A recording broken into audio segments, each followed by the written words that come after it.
Hakuhi andu ngiri igiri nio marakorirwo makiamukira urigitani utari na marihi kuuma gwi gikundi kia Medical Commission of Kenya thiini wa dispensary ya Turuturu na Kagari kwa ihinda ria thiku igiri.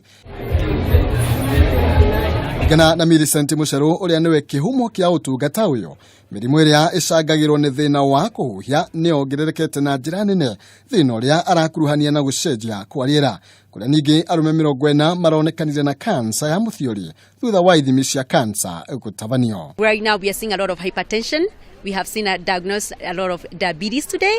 We have women, we've seen a lot of vaginal bacterial vaginitis, and which we have treated, which is very treatable with antibiotics. Not a taboo, it's not STDs, so we are treating this and it's okay. Siku ya leo tumefurahi sana kwa vile tumetibiwa. The reason I wanted to keep coming back was I felt like there was so much good to be had coming here, and what an impact Millie and her organization has on the people of Kenya. Ombi yetu kwa serikali kuu ni dawa, alafu madaktari tuongezewe. Sabina Chege Mumbunge mutumia kaunti-ini ya Murang'a na nawe muikarigite wa kamiti ya ugima wa mwiri thiini wa bunge Niagathiriirie president kuumana na itashukia riake ria gutigirira utungata wa urigitani ni wagacira. Leo tumezindua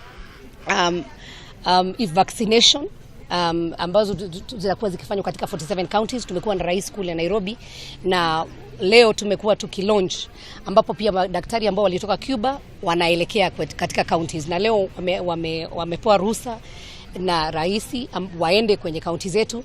Na pia immunization, tunaomba wamama ambao wako na watoto wadogo ambao hawajapata ile chanjo. Sasa serikali imepeana hizo chanjo, imepeana zile fridge ambazo zitakuwa zikiweka katika kaunti zote. Ni ikinya riria rihimbiirio na njira nene ni muingi wa gicigo giki kuria Musharu eranĩire kutamburukia gicigo-ini kia Nanyuki, Kajiado na muthia mwena wa Korogoco guku mucii wa Nairobi. Handu-ini ha Kameme TV njitagwo Maina Kihumo.